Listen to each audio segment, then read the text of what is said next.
Alright, it's go time. I'm going to swap the front axle for the high pinion, and I'm going to do the lift all at the same time. So I'm basically just going to take the brakes off, take the knuckles off because I am going to reuse the knuckles, and then try to unbolt and drop the whole suspension still attached to the axle. So the springs, shocks, upper control arms, lower control arms, the track bar, the sway bar brackets, all of that's going to go. I might reuse the steering, I'm not sure yet. We'll see what kind of condition it's in. Eventually it'll have Curry steering on it, but I haven't bought that yet, so we'll see what I do with that, with the steering that's on it. But I'm just going to start pulling stuff apart and get ready to get this axle in.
Alright, I got the front axle out.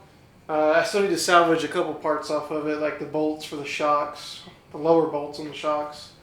I tried to remove it and leave the steering attached to the Jeep, but it was getting in the way and flopping around, so I ended up just taking that off too. I am going to reuse the steering, at least for now. So I'm going to get cleaned up in here a little bit. I'm going to go ahead and weld my lower control arm skids onto my new axle.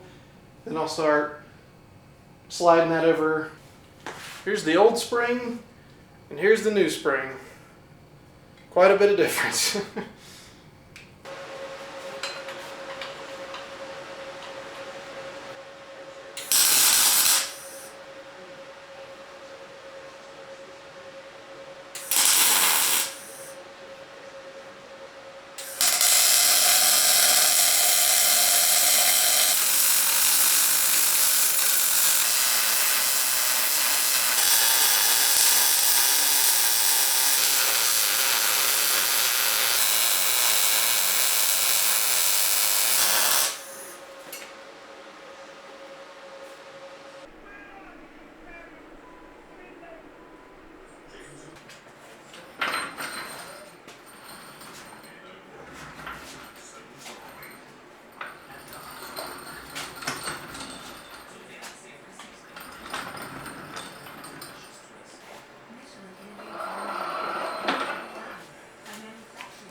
Alright, last night I got the garage cleaned up, got all the old stuff out of here.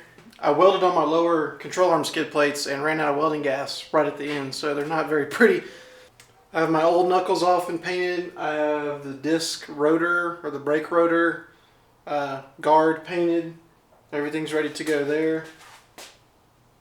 I have the axle and the frame track bar mounts drilled out. The axle is drilled out to 1/2 inch. The frame is drilled to 5/8. That sucked, but it's done. I got all 4 control arms hung. They're ready to go. So I'm going to get the axle in, get all the links connected, drive shaft connected, track bar connected, and then I'll start putting on the axle shafts, the new wheel bearings, the knuckles, the brakes. I'll put all that stuff back together, torque everything, put the steering back on, do an alignment, and we should be good to go after that. So let's just get after it. The original plan was to have RockJock everything under this Jeep, and I might still do that eventually, but for now I chose to go with a Skyjacker kit. I chose Skyjacker for a few reasons. One, it was less than 1/3 of the cost for the Skyjacker kit than it was for the rest of the RockJock stuff that I needed. But also, I don't know if I want to stay with this is a 4-inch lift. I don't know if I want to stay there. I might bring it down to a 2.5 inch and do something different with the fenders. So if I don't like this lift height, it's a lot cheaper to change a Skyjacker spring than it is to change a RockJock spring. So I'm gonna go with this for now. If I like the height and I want to upgrade in the future, I can buy more RockJock stuff. That won't be a problem. But Skyjacker also, they use Johnny joints on their lower control arms. So even though it's a Skyjacker kit and Skyjacker lower control arms, they use a Johnny joint on one end. So Skyjacker didn't try to reinvent the Johnny joint like every other company. They just used the original one. So I thought that was cool. Also, Skyjacker goes on UA every year and is very active in the off-road community. And my Skyjacker kit on my YJ took me across the Rubicon. So I got no problems with Skyjacker stuff.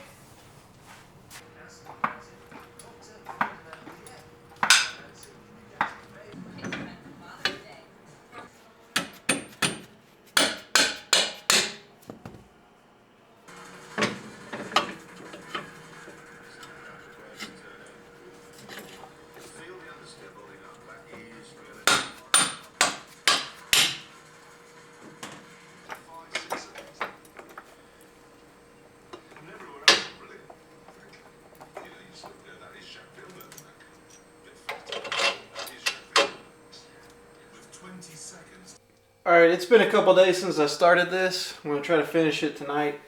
I got the passenger side all buttoned up. Just needs to be torqued with the weight on the suspension. We'll go ahead and knock out the driver's side now. I might need to remove this bolt right here, this lower control arm bolt, to get this axle to droop far enough to get these springs in, because they are pretty tall.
63 3/8, 63 5/16. So it's a 16th in. Okay.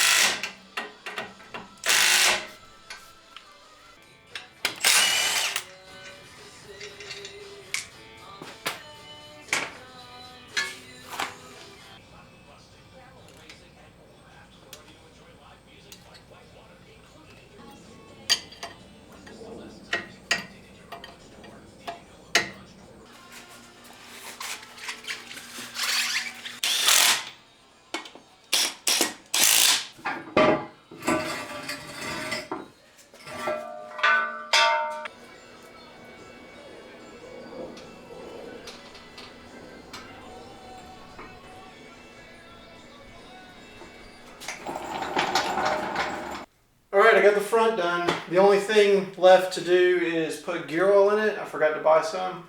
And I still need to hook up the actuator for the locker, which I'll do that later. I'm going to find a good spot to mount it in the front and in the back and kind of do all the wiring at once. So it's definitely sitting higher than it was, but I think it looks pretty good. I'll get it turned around and start the rear. But I'm reusing the V8 ZJ steering for the moment. And I'm not using the sway bar at the moment. Those will get replaced with the Curry Correct Link steering and anti-rock. So I'll do both those at the same time eventually, not right now. Other than that, it's ready to go. Everything's torqued up, greased up. I got into a pretty good rhythm the other night, so I didn't film a lot of it. I was just making so much progress and I didn't feel like stopping. Alright, so I'm going to end this here and start the rear next.